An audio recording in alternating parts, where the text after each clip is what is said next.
Okay. जोहार, जय आदिवासी।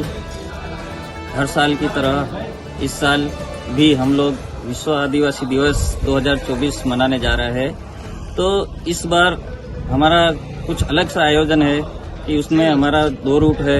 Root number 1 है हमारा जो झालोद रोड है, कॉलेज के पास में जो मैदान है उस मैदान में का रूट है। उस रूट नंबर 1 पर झालोद रोड से होकर गुजरने वाले सभी गांव जो है और चाकलिया रोड से आने वाले सभी गांव है और उधर बुरवानी रूट है, वहीं से आने वाले सभी गांव रूट नंबर 1 पर आएंगे।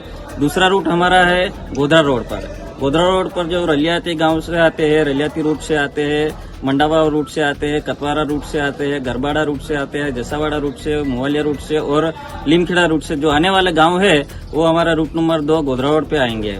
इस बार हमारा आयोजन है कि हम आदिवासी समाज के लोग जो है आने वाले हैं रैली में, वो लोग पारंपरिक पहनावे में आए और अपने पारंपरिक जो बाजिंत्र है, बाजा है, वो लेकर आए और खूब नाचे घूमे और शासन प्रशासन का साथ सहकार देना है और लेना भी है और किसी से उलझना नहीं है। और जो कैफी द्रव्य है, मादक द्रव्य है, उनका सेवन ना करे और शासन प्रशासन को सहयोग करे और कुछ असामाजिक कार्य न करे, ऐसी सभी से अपील है। और लास्ट में आपके चैनल के माध्यम से हम आदिवासी समाज व अदर्स समाज, सभी समाज को इस 9 अगस्त को खुला निमंत्रण देते हैं, न्योता देते हैं। जोहार, जय आदिवासी। आपका नाम? बाबूभाई नीनामा, दाहोद।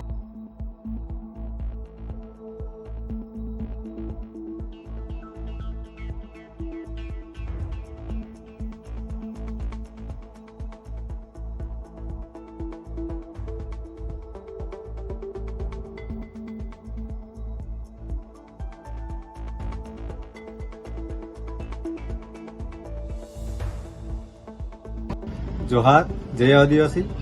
દાહોદ જિલ્લાના સૌ મારા આદિવાસી વાલા ભાઈઓ બહેનોને જણાવું કે દર વર્ષની જેમ આ વર્ષે પણ 9 ઓગસ્ટ વિશ્વ આદિવાસી દિવસ 2024 નિમિત્તે દાહોદ શહેર ખાતે વિશ્વ આદિવાસી દિવસની ઉજવણી કરી અને રેલીનું આયોજન કરવામાં આવેલું છે। તે રેલી વિશે માહિતી આપીએ તો રેલી માટે 2 રૂટ નક્કી કરવામાં આવ્યા છે, જેમાં પહેલો રૂટ છે જે Jhalod road Navjivan arts and commerce college ખાતે નક્કી કરવામાં આવ્યો છે અને બીજો રૂટ છે જે ગોધરા રોડ બાજુથી ચંદ્રશેખર આઝાદ ચોકથી નક્કી કરવામાં આવે છે। આ રૂટની વાત કરીએ તો રૂટ નંબર 1 છે જે ઝાલોદ રોડ, ત્યાં ઝાલોદ, લીમડી, ફતેપુરા, સુખસર, સંજેલી, ચાકલિયા બાજુથી આવતા તમામ લોકોએ રૂટ નંબર 1 ઝાલોદ રોડ ખાતેથી પ્રવેશવાનું રહેશે તથા રૂટ નંબર 2 ગોધરા રોડ વાળો રૂટ છે ત્યાંથી ગરબાડા, કતવારા, જેસાવાડા, લીમખેડા એ બાજુ રૂટ પરથી આવતા લોકોએ રૂટ નંબર 2 ગોધરા રોડથી પ્રવેશ કરવાનો। તે સિવાય અન્ય રૂટો પરથી કોઈ પણ લોકોને પ્રવેશ આપવામાં આવશે નહીં। આ રેલી સાંસ્કૃતિક 9 ઓગસ્ટ વિશ્વ આદિવાસી દિવસના આયોજનની વાત કરીએ તો સવારે 10 વાગે બંને સભા સ્થળે લોકોને એકઠા થવાનો સમય અમે રાખેલ છે। તે સિવાય ત્યાં ચા નાસ્તાનું આયોજન કરવામાં આવ્યું છે, તેમજ 10 થી 12ના સમયગાળા દરમિયાન વિવિધ સાંસ્કૃતિક કાર્યક્રમો અને વિશ્વ આદિવાસી દિવસનું આયોજન સંલગ્ન 1-2 વક્તવ્ય અને નાના મોટા કાર્યક્રમનું આયોજન કરવામાં આવ્યું છે। ત્યારબાદ 1 વાગે અમે રેલીનું પ્રસ્થાન સમય નક્કી કરવામાં આવ્યો છે। ત્યારબાદ રેલી તેના રૂટ પર આગળ વધીને અને બિરસા મુંડા ચોક ભગીની સમાજની સામે ત્યાં ભેગી થશે અને આ 2 રૂટ પરથી આવતી રેલી ભેગી થઈ અને મહારેલીમાં પરિણમશે।